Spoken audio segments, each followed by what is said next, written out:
प्रिय विद्यार्थियों, हम भ्रमर गीत परंपरा का अध्ययन कर रहे हैं और हिंदी साहित्य के काल विभाजन के अनुरूप मैंने आपसे कहा कि आदिकाल में विद्यापति के पदों में गोपियों के विरह का वर्णन मिलता है, जिसको हम भ्रमर गीत मान सकते हैं। और उसके बाद भक्ति काल में हमें वल्लभाचार्य के अष्टछाप के कवियों के द्वारा भ्रमर गीत का निरूपण मिलता है। और जो ये भक्ति काल का हमारा भ्रमर गीत है, इसका प्रमुख उद्देश्य जो है भक्ति की स्थापना और प्रेम मार्ग की अभिव्यंजना रहा है ना। पीड़ा और उपालंब ये भी इनके यहाँ प्रेम की अभिव्यक्ति के लिए ही निरूपित हुए हैं। तो सूर जैसे जो महान कवि हुए हैं, उन्होंने भक्ति काल में विरह वर्णन और ज्ञान पर भक्ति की विजय दोनों उद्देश्यों को सम्मुख रख के अपने भंवर गीत को विशिष्ट रूप दिया है। इसी तरह सगुण भक्ति का प्रतिपादन करने वाले अनेक कवि हुए हैं और सूर से भी अधिक जो नंददास जी हैं, उन्होंने वल्लभाचार्य के शुद्धाद्वैत या पुष्टि मार्गीय सांप्रदायिक विचारों को अपने भंवर गीत में लिखा है। और भक्ति काल के कवियों में के भ्रमर गीत में जो विशेषता एक अलग उभर कर आई है, वो ये है कि ब्रज की संस्कृति का और बीच बीच में परिचय दिया गया है। कविगण ब्रज की संस्कृति का वर्णन करते हुए कुंजों का वर्णन करते हैं, यमुना का वर्णन करते हैं, प्रकृति पर्यावरण का वर्णन करते हैं। तो इसलिए काव्य की दृष्टि से ये भक्ति काल का जो भ्रमर गीत परंपरा है, वो अत्यधिक उत्कृष्ट है, श्रेष्ठ है। इसमें भाव पक्ष और कला पक्ष का मणिकांचन संयोग अद्भुत सौंदर्य उत्पन्न कर देता है, अद्भुत सौंदर्य ले आता है। फिर इसके बाद रीतिकाल के फुटकर पदों या छंदों में जो भ्रमर गीत प्रसंग आया है, उसकी हमने चर्चा की। लेकिन इसमें यह है कि रीतिकाल में आके इस प्रसंग में अलंकारिकता के साथ साथ श्रृंगारिकता का की बढ़ोतरी हो गई थी, है ना। और आधुनिक काल की अब हम बात करते हैं, तो आधुनिक काल में भी ये जो प्रसंग है वो कवियों को उसी प्रकार से आकृष्ट करता रहा, लेकिन थोड़ा सा इसमें जो प्रतिपाद्य है वो बदल गया, दृष्टिकोण बदल गया, या यूँ कहे परिवर्तित दृष्टिकोण, जो आधुनिक दृष्टिकोण। आधुनिक से क्या मतलब है? आधुनिक से मतलब है एक तो मध्यकाल से भिन्नता, है ना। और मध्यकाल से भिन्न क्या है? मध्यकाल से भिन्न नया, नवीन, इहलौकिक दृष्टिकोण, है ना। मध्यकाल से भिन्न जो इहलौकिक दृष्टिकोण है, जो भौतिक दृष्टिकोण है, जो परिवेश को साथ लेकर चलता है, जो केवल मानस आधारित नहीं है बल्कि यथार्थ पर आधारित है, तो वो जो आधुनिक काल है हमारा, जिसमें मध्यकाल से भिन्न नवीन इहलौकिक दृष्टिकोण हमें दिख पड़ता है। मध्यकाल में पारलौकिक दृष्टिकोण ज़्यादा महत्वपूर्ण माना गया था, लेकिन आधुनिक काल में इहलौकिक दृष्टिकोण ज़्यादा महत्वपूर्ण माना गया। तो नया मोड़ आया और भ्रमर गीत उसमें आधुनिक काल में भी लिखा गया, लेकिन इसमें समाज सुधार, है ना, चिंतनशीलता, बौद्धिकता, इसका आग्रह हो गया। भगवान की कोटि से राधा कृष्ण बाहर आ गए और सामाजिक और राष्ट्रीय नेतृत्वकर्ता के रूप में चित्रित हुए, है ना। ऐसे महापुरुष के रूप में चित्रित हुए जो इसी भूमि का है ना। लेकिन कोई अलौकिक पारलौकिक भक्ति भावना नहीं, बल्कि राष्ट्रीय नेतृत्वकर्ता, राष्ट्रीय महापुरुष के रूप में वे कवियों के द्वारा चित्रित किए गए। तो वो महामानव की श्रेणी में आ गए, है ना। भगवान के रूप में चित्रित नहीं हुए, महामानव की श्रेणी में आ गए। तो यहाँ हम देखते हैं कि आधुनिक युग में भारतेंदु हरिश्चंद्र जी, जिनके नाम पर भारतेंदु युग का नाम भी रखा गया है, तो वे भ्रमर गीत प्रसंग में पद रचना करते हैं, किंतु उनके भ्रमर गीत संबंधी पदों में आधुनिकता का इतना आग्रह नहीं है जितना भक्तिकाल और रीतिकाल का प्रभाव। भारतेंदु क्या कर रहे थे। भारतेंदु जी अपने समय में जो लिख रहे थे, तो उन्होंने जो काव्य लिखा वह तो उन्होंने ब्रजभाषा में ही लिखा है ना, क्योंकि कविता की परंपरा ब्रजभाषा में ज़्यादा सशक्त थी, ज़्यादा समर्थ थी।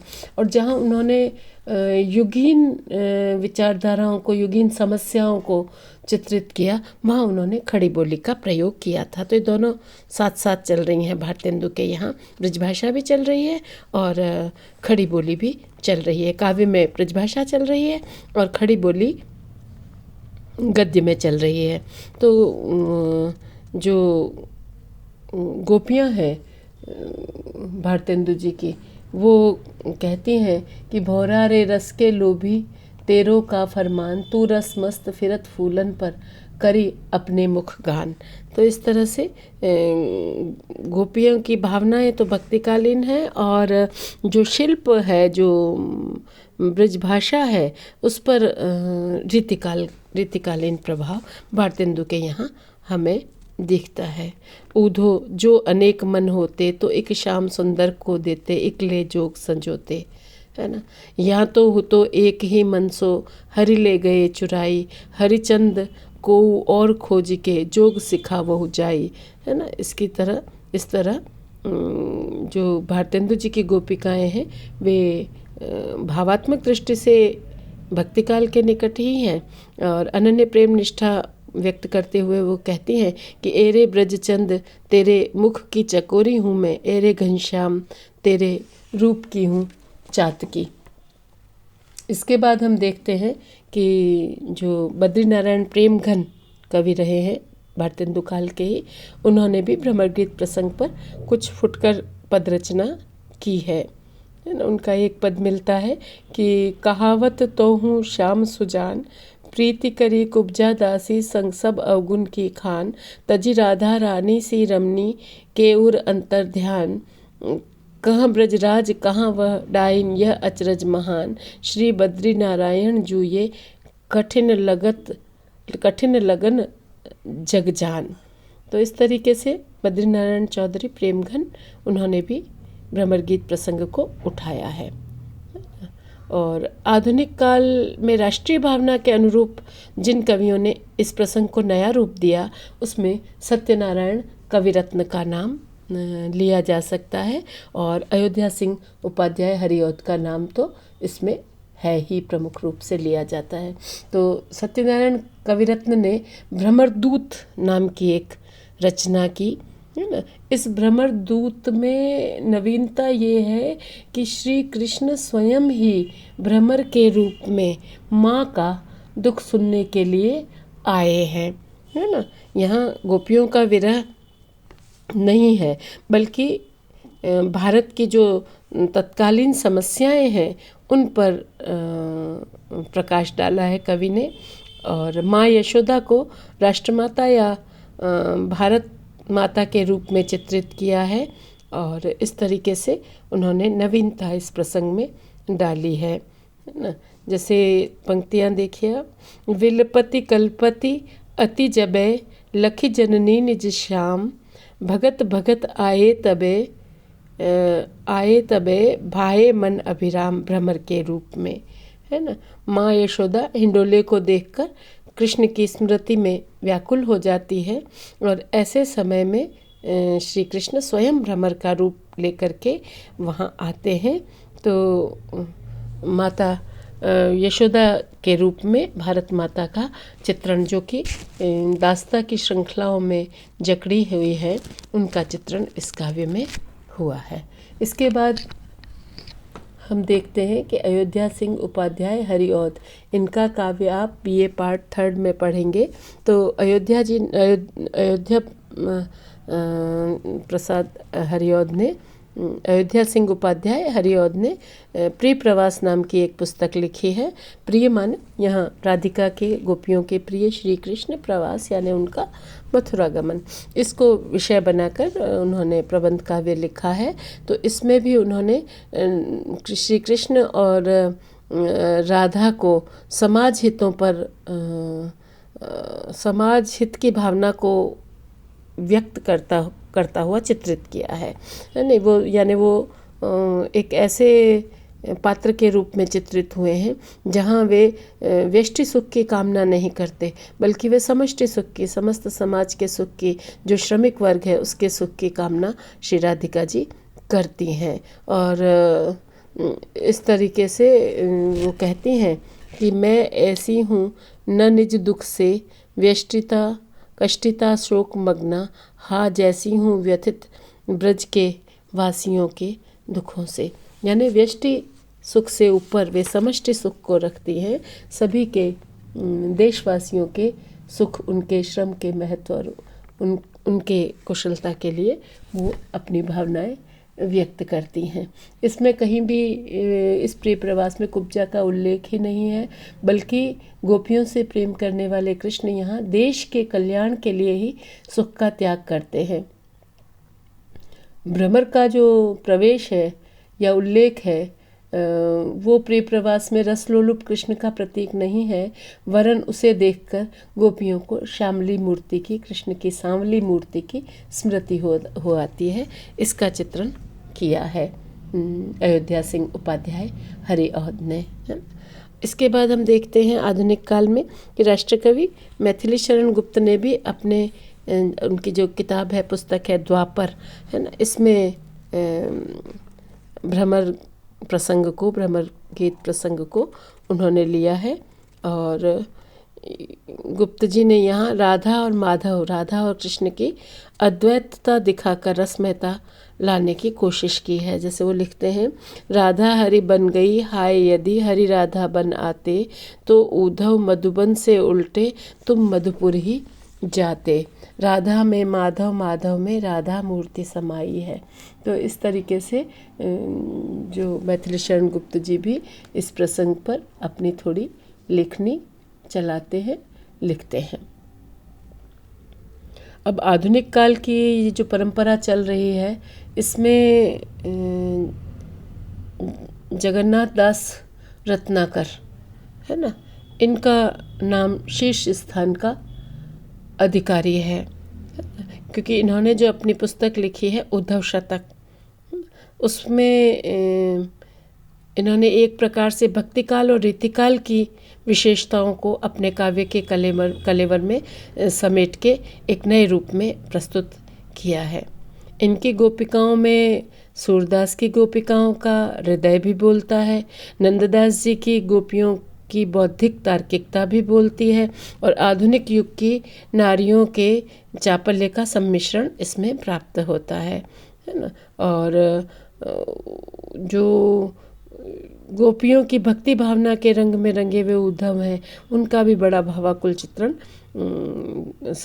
इन्होंने जगन्नाथ दास रत्नाकर जी ने किया है ना। देखिए वो लिखते हैं, आओ एक बार धरी गोकुल गली की धुरी, तब यही नीति की प्रतीति धरी लहे हम, मन सो करेजे सो श्रवण सिर आँखिन सो, उद्धव तिहारी सीख भीख करी लहे हम, है ना। तो इस तरह बहुत भावाकुल तरीके से इन्होंने मौलिकता प्रदान करने की कोशिश की है। इसको भ्रमर गीत वाले प्रसंग को उद्धव शतक पुस्तक में और योग संदेश के मूल में जो बातें हैं, जो शिल्प जो है इनका रीतिकाल के कवियों के उत्कर्ष वाला है, और जो भाव है वो भक्तिकाल के कवियों के भावोत्कर्ष वाला है ना। इस तरह से जो है अनेक कवि इस प्रसंग को उठाते हैं।